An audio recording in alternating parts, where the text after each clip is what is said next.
नमस्कार। आप देख रहे हैं न्यूज इंडिया और मैं आपके साथ विपिन। कल बिहार के पूर्व मुख्यमंत्री और राजद के राष्ट्रीय अध्यक्ष लालू प्रसाद यादव अपने स्वास्थ्य को लेकर सिंगापुर से वापस लौटे हैं और आज उन्होंने एक सोशल मीडिया एक्स पर पोस्ट किया है। जातीय गणना को लेकर आरएसएस और बीजेपी पर बड़ा हमला बोला है।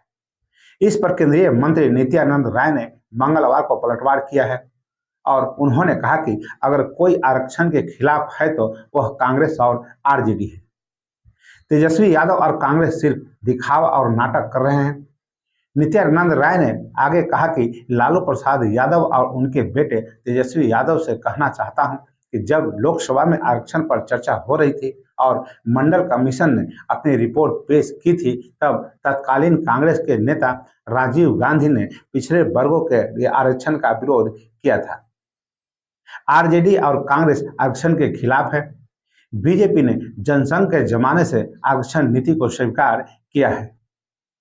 प्रधानमंत्री मोदी के नेतृत्व में केंद्र सरकार ने ओबीसी आयोग को संवैधानिक दर्जा देकर आरक्षण नीति को और मजबूत किया है। बता दें कि तेजस्वी यादव ने आरक्षण और जातीय गणना के मुद्दे पर धरना किए थे। इसके अलावे वे लगातार इस मुद्दे पर एनडीए को घेरते रहे हैं। वहीं लालू प्रसाद यादव ने मंगलवार को आरक्षण और जातीय गणना के मुद्दे को लेकर एक्स पर बीजेपी और आरएसएस को आड़े हाथों लिया। उन्होंने लिखा कि इन आरएसएस बीजेपी वालों का कान पकड़कर दंड बैठक कराकर इनसे जातिगत जनगणना करवाएंगे। इनका क्या औकात है जो ये जातिगत जनगणना नहीं कराएंगे। इनको इतना मजबूर करेंगे कि इन्हें जातिगत जनगणना कराना ही पड़ेगा। दलित, पिछड़ा, आदिवासी और गरीब का एकता दिखाने का समय अब आ चुका है। और इस पर केंद्रीय मंत्री नित्यानंद राय ने आगे क्या कहा वो हम आपको सुनवाते हैं और इसी वीडियो के साथ विदा लेते हैं। अगर आपने अभी तक मेरा चैनल को सब्सक्राइब और फॉलो नहीं किए हैं तो अवश्य कर ले। अगर कोई महत्वपूर्ण सुझाव हो तो मेरा कमेंट बॉक्स में देना न भूले। नमस्कार।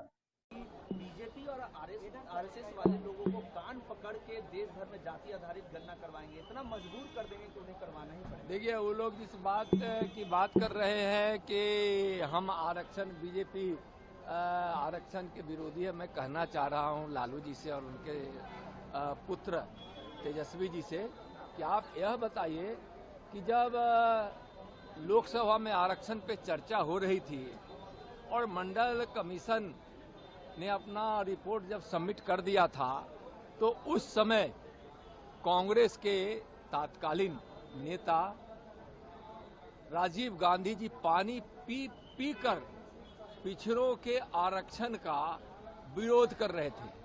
उसी कांग्रेस के साथ जो आरक्षण के विरोधी रही है, जो गरीब गुरबों के हक मारने में ही विश्वास रखती थी, उसके साथ सरकार में सम्मिलित होकर लालू जी ने जो पाप किया है और तेजस्वी जी जो कर रहे हैं, यह लोग जानते हैं। आरक्षण विरोधी कोई है तो कांग्रेस है, आरजेडी है। आरक्षण की नीति को आज से ही नहीं, भारतीय जनता पार्टी ने जनसंघ के जमाने से स्वीकार किया था और जैसे ही माननीय प्रधानमंत्री आदरणीय नरेंद्र मोदी जी शपथ लिए, उसके बाद मोदी जी के नेतृत्व में दिल्ली की सरकार ने ओबीसी आयोग को संवैधानिक दर्जा देकर आरक्षण की नीति को और मजबूत किया है। पिछड़ों को, गरीबों को, दलितों को जो आरक्षण भीम साहब अम्बेडकर जी ने जो प्रावधान किया था, उसका प्रबल समर्थन भारतीय जनता पार्टी करती है। और माननीय प्रधानमंत्री आदरणीय नरेंद्र मोदी जी ने वैसे संस्थानों में, जगहों में जहां आरक्षण लागू होने के बावजूद भी वहां यह आरक्षण की नीति लागू नहीं हुई कर दी गई थी, वहां भी उन्होंने लागू किया। क्यों नहीं लालू जी ने पहले लगातार लालू जी और आरजेडी कांग्रेस की सरकार में रही है, क्यों नहीं पिछड़ा वर्ग आयोग को संवैधानिक दर्जा दिया?